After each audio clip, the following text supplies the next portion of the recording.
இந்த வீடியோல எத பத்தி பார்க்க போறோம் அப்படின்னா, நெறைய பேரோட கேள்விகள். ஏன்னா, நெறைய பேர் என்ட்ட கேட்கிறீங்க. என்ன கேட்கிறீங்க அப்படின்னா, "ப்ரோ என்னதான் ப்ரோ பண்றது? எல்லாமே தெரிஞ்சிருச்சு ப்ரோ. ஓரளவுக்கு புரியுது ப்ரோ. இவங்கலாம் இப்படி பண்றாய்ங்க ப்ரோ. திருப்பி அவங்க இறங்க போறாங்க. திருப்பி ஒரு வார் நடக்க போகுது. ஒரு மிகப்பெரிய பேண்டமிக் சிச்சுவேஷன் வரப்போகுது.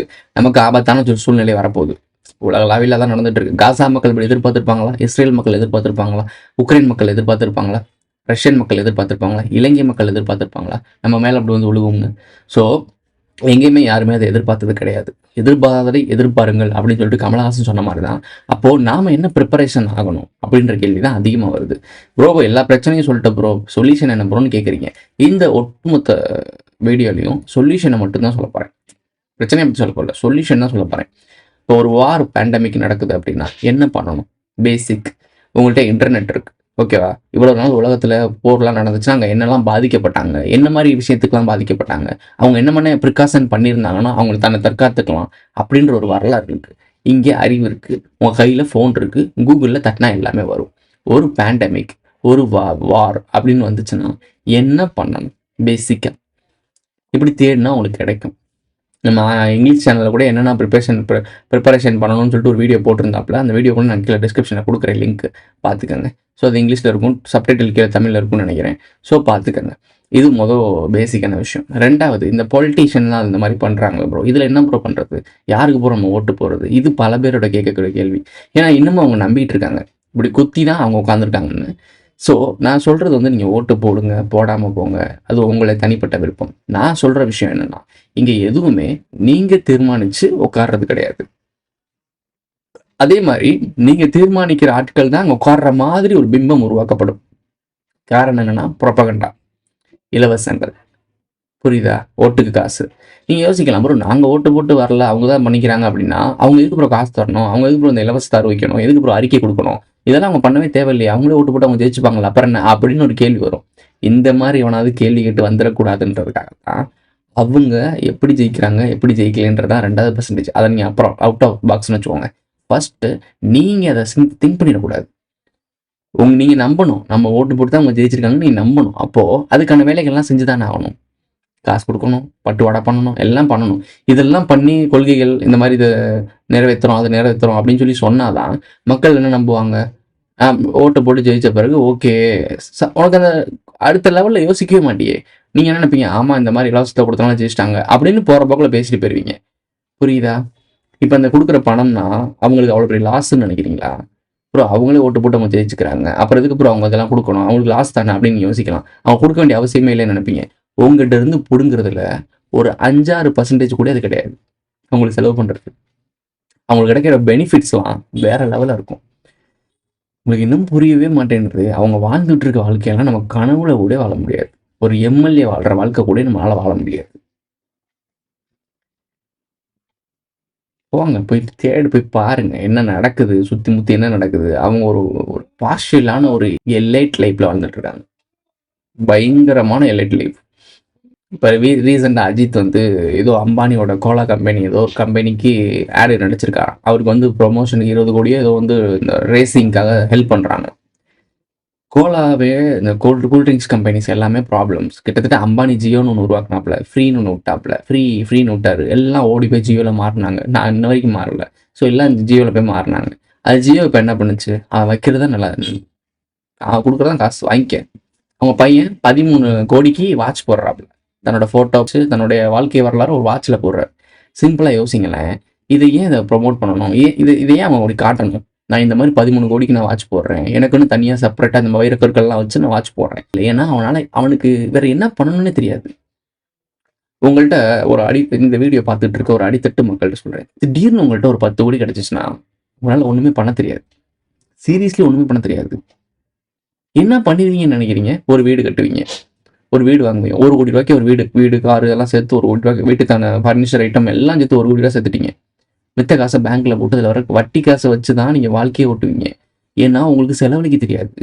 புரியுதா? உங்களுக்கு என்ன பண்ணணும்னே தெரியாது.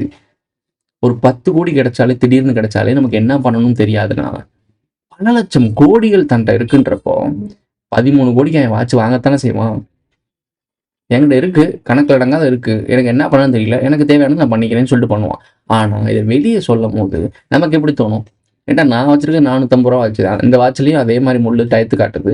நான் சின்ன பேட்டரி தான் போடுறேன். அவனும் அதே மாரி ஏதோ ஒரு வாட்ச் போட்டிருக்கான். அந்த வாட்ச்லயும் டயத்த காட்ட நேரம்ன்றது எல்லாத்துக்கும் பொது தானே. அம்பானிக்குன்னு தனி கோல்டன் டைமா இருக்கு. அம்பானினால சாவ நிப்பாட்ட முடியுமா? முடியாது. அப்போ அவ்வளோ காசு போட்டு இந்த வாட்ச் ஏன் வாங்கணுன்றது பேசிக்கான விஷயம் இருக்கா? அந்த அமௌண்ட்ட தனக்கு தேவையானத சேர்த்து வச்சுக்கிட்டு, மத்த எல்லாருக்கும் அந்த அந்த அம்பானி இருக்க வீட பார்த்தீங்கன்னா, வீடே பலாயிரம், பல 100 கோடி கிட்ட மேல சொல்றாய்ங்க. அந்த வீட்டுக்கு பக்கத்துல, கொஞ்சம் தூரத்துல போனா, அந்த சேரி ஏரியா தான் சொல்லுவாங்க. கஷ்டப்படுற மக்கள் ஏகப்பட்ட பேர் இருக்காங்க. அந்த இடத்த மொத்தமா வாங்கி, அவங்க எல்லாருக்கும் ஒரு காலனி மாரி அனுபவிச்சு குடுக்கலாமே! இந்த 13 கோடி ரூபாய்க்கு இந்த வாட்ச் வாங்குறதுக்கு இளைஞர்கள் வந்து வேலைவாய்ப்பு இல்லாம திர்றாங்க. அவங்களுக்கு ஒரு வேலைவாய்ப்பு உருவாக்குற மாரி ஒரு ஒரு ஒரு ஒரு புதுசா ஒரு ஃபண்டிங் கம்பெனி உருவாக்கலாம்ல. யங் ஜெனரேஷன் உள்ள வந்து அந்த நீங்க உங்களுடைய பிசினஸ்க்கான ஃபண்ட் நான் தரேன். வட்டி கம்மியா தரேன் அப்படின்னு சொல்லி குடுக்கலாமே. ஏன் அதெல்லாம் பண்ண மாட்டாங்கன்னா, அவங்க அவங்களா இருக்கணும். இந்த சூரரை போற்று படத்துல சொன்ன மாரி, தான் கார்ல போணும். வேற எவனும் கார்ல போக்கூடாது. தான் ஃப்ளைட்ல போணும். எல்லாரும் அண்ணாந்து தான் பார்க்கணும். வேற எவன் என் கூட ஃப்ளைட்ல வரக்கூடாது. அதுக்காக தான் ஃப்ளைட்ல எலைட் பீப்பிள் மட்டும் தான் போகணும். ஏர்போர்ட் போனீங்கன்னா, அங்க நீட்டா தான் இருக்கணும். இந்த மால்லாம் போனீங்கன்னா, அந்த வேஷ்டி கட்டிட்டு கைலி கட்டிட்டுலாம் போக விட மாட்டாங்க. தியேட்டர்ல கூட நெறைய இடத்துல கைலி கட்டிட்டு விட மாட்டாங்க. என்ன எனக்கு புரியல. இந்த ஊர் மக்களுக்கு இதான ட்ரெடிஷனல். ஏன் கைலி கட்டிட்டு போனா என்ன? கைலி கட்டியிருக்கவங்கலாம் தப்பானவங்களா? அப்படின்னு ஒரு பொசிஷன் நீயே உருவாக்குறல்ல. நம்ம ஊர் கரண்ட்டு, நம்ம ஊர் பில்டிங்கு, நம்ம ஊர் ஆட்கள் வேலை பார்க்குறாங்க. நம்ம ஊர்ல கட்டியிருக்க இந்த பில்டிங்குள்ள, அங்க இருக்க மால்குள்ள, நம்ம ஊர் ஆட்களுடைய அந்த ட்ரெடிஷனலுக்குள்ள உள்ள போ முடியாது. போதைய போட்டு வர கூட்டமும் இருக்கு. அவங்கள ஃபில்டர் பண்ணு. பட் கைலி கட்டினாலும் அவன் லோக்கலா? புரியுதா உனக்கு? ஸோ அப்போ அவங்க என்ன மைண்ட் செட்ல இருக்காங்க பாருங்க. இந்த இடத்துக்கு இவங்க தான் போகணும்னு இவன் டிசைட் பண்ணிட்டான். இதெல்லாம் யாரு டிசைட் பண்ணது? இங்க இவங்க தான் போகணும், அங்க அவங்க தான் போகணும்னு யாரு டிசைட் பண்ணது? இங்க இப்படிதான் ட்ரெஸ் கோட்ல இருக்கணும், இங்க இப்படிதான் யாரு டிசைட் பண்ணது? அப்போ இந்த புரிதல் எல்லாருக்கும் இருக்கணும். எல்லாருக்கும் இந்த கான்சியஸும் எல்லாருக்கும் இந்த அவேர்னஸ் இருந்துச்சுன்னா, எப்படி யார்கிட்ட பேசணும், எங்க எப்படி இருக்கணும்னு அவங்களுக்கே தெரியும்ல. நீ யாரையுமே ஃபில்டர் பண்ண தேவையில்ல. நீ தான் இதுக்குள்ள வரணும்னு நீ சொல்லக்கூடாது. அவங்களுக்கே தெரியுமே. இங்க நடக்கிறது என்னன்னு உங்களுக்கு புரியுதா? சிம்பிளா புரியுதா? எல்லாமே போலியான கட்டமைப்பு. எல்லாமே போலியா, ஆர்டிஃபிஷியலா இங்க இப்படிதான் நடக்கணும், இப்படிதான் பண்ணணும்னு சொல்லி ஒரு விஷயத்த உருவாக்கியிருக்காங்க. எஜுகேஷனை எடுத்துக்கோங்களேன். ஸ்கூல் படிக்கும்போது நமக்கு நான் படிக்கிறப்போ என்ன படிச்சுட்டு வந்தேனோ, அதே லெவல்ல தான் இப்பயும் படிக்கிறாங்க. சரி இதெல்லாம் படிச்சு நான் இங்க வந்திருக்கேன். எனக்கான வாழ்வாதாரமே இங்க இல்லையே. நான் அத படிச்சுட்டு வந்தனால எனக்கு எதுவுமே இங்க பெனிஃபிட்ஸ் இருக்க மாரி தெரியலையே. என்னை விட பயங்கரமா படிச்சான். என் ஃப்ரெண்ட் ஒருத்தன் இருக்கான். ஃபர்ஸ்ட் ரேங்க் எடுப்பான். எனக்கு முன்னாடி ஒருத்தன் இருப்பான். குமரன் ஒரு பையன். அவன் பிட் அடிப்பேன். அவன பார்த்தா நான் பிட் அடிச்சு எழுதுவேன். அவன் பேரு குமரன் கதிர்ன்றனால அடுத்தடுத்த பேஜா முன்னாடி உட்காந்துருப்பான். நான் படிப்புல தத்தி. ஸோ அதை பார்த்து நான் போய் காப்பி பண்ணி எழுதி கொடுத்துருக்கேன். எனக்கு அவன் பேப்பர் எழுதி கொடுத்துருக்கான். அவனோட நம்பர் போட்டு எனக்கெல்லாம் எழுதியே கொடுத்துருக்கான். அப்போ என்னை விட அவன் அறிவில் சிறந்தவன் தானே. உங்களுடைய மேட்ரிக்ஸ் சிஸ்டத்துல என்னை விட அதிகமாக படிக்க கூட தெரிஞ்சவன் என்னை விட அதிகமாக முன்னேறி இருக்கணும்ல. அவன் என்ன தெரியுமா பண்றான்? ஆட்டோ ஓட்டிட்டு இருக்கான். இன்னொருத்தன் கூட படிச்சான் வினோத்குமார்னு. அவன் இப்போ என்ன பண்ணிட்டு இருக்கான் அப்படின்னா, ஒரு மெடிக்கல் ஷாப்ல ஒர்க் பண்ணிட்டு இருக்கான். டிகிரி முடிச்சிருக்கான். இன்னொருத்தன் பிஇ முடிச்சிருக்கான். என் சொந்தக்கார பையன் பிஇ முடிச்சுட்டு என்ன பண்றான்னு நினைக்கிறீங்க? பண்ணக்கூடாத வேலை பார்த்துட்டு இருக்கான். எல்லாருமே நான் பார்க்குற இடங்கள் எல்லாருமே ஒரு எஜுகேஷன் சிஸ்டத்தை இது நீங்க நம்ப வச்சிருக்கீங்கல்ல, படிச்சா முன்னேறிடலாம், படிச்சா வாழ்க்கை மாறிடும். அந்த படிப்பை படிச்சுட்டு தான் இவங்கெல்லாம் இந்த வேலை பார்த்துட்டு இருக்காங்க. இது முன்னேற்றமா? அப்போ அவனுக்கு என்ன வரும்ன்றது அவனுக்கே தெரியாது. அப்புறம் இந்த மாதிரி ஸ்கூல்ல சேர்த்து விட்டு இதை தான் படிக்கணும், இப்படி படிச்சாதான் வாழ்க்கை முன்னேறும்னு ஏன் ஒரு ப்ரொபகண்டா பண்ணணும்? ஏன்னா வணிகம், படிப்பு, கல்வி, வணிகம். இவங்க இப்படி படிச்சாதான் அவங்களுக்கு ஃபினான்ஸ் வரும்.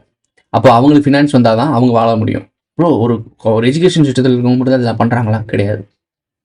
நீ இயற்கையா உனக்கு என்ன திறமை இருக்கும், உனக்கு என்ன டேலண்ட் இருக்குன்னு அதுல நீ முன்னேறி வந்துட்டேன்னா நீ அதில் யூனிக் ஆயிடுவ. யூனிக் ஆகுற அப்படின்னா நீ அதில் வளர்ந்து வருவ. நீ வளர்ந்து போனேன்னா டாப் லெவலுக்கு போவ. டாப் லெவலில் இருக்கவங்கலாம் திருட்டு பயிலும், மொள்ள மாதிரி பயிலும், கேப்பு மாதிரி பயிலும். நான் எல்லாரையும் பொதுவாக அட்ரஸ் பண்ணல, இருக்கவங்கள மட்டும் சொல்கிறேன். யாருக்கு குத்துதோ அவங்கள தான் சொல்கிறேன். ஸோ அவங்களாம் அதை பண்ணி அங்கே உட்காந்துருக்காங்க. நீங்கள் நல்லா நேர்மையாக முன்னேறி உங்களோட டேலண்ட் வச்சு மேலே போனீங்கன்னா நீங்கள் என்ன பண்ணுவீங்க? உங்களை மாதிரி ஆட்களே எல்லாத்தையும் உருவாக்குவீங்க. அப்போ அந்த எல்லைட்டு புழுத்தி அந்த இருக்காங்கல்ல, அந்த இடத்துல எல்லாருமே வந்துருவாங்கல்ல. எல்லாருமே கிடைச்சிரும்ல. அப்போ இந்த மேலே கீழேன்றது இருக்காதுல்ல. எல்லாம் நம்பிட்டு இருக்கீங்க, இந்த சாதி இந்த சாதின்னு நம்பிட்டு இருக்கீங்க. இருக்கவன் இல்லாதவன் ரெண்டே சாதி தான் உலகத்துல இருக்கு. பணம் இருக்கவன், பணம் இல்லாதவன். இப்போ நான் ஒரு ஆண்ட பரம்பரைன்னு சொல்லக்கூடிய ஒரு சமூகத்துல வாழ்ந்துட்டு இருக்கேன். இப்போ பில்கேட்ஸோட பேத்தியோ இல்ல பில்கேட்ஸோட கொள்ளு பேத்தியோ யாரோ ஒருத்தவங்க வந்து என் ஃபேமிலியில இருக்கவங்கள மேரேஜ் பண்றாங்கன்னு வந்தாங்கன்னா, ஐயோ பில்கேட்ஸ் என்ன ஆளுங்க, அவங்க நாகர் பிராமணர்கள், அவங்களாம் வேணாம் அப்படின்னு நான் சொல்ல போறேன். உங்களுக்கு புரியுதா?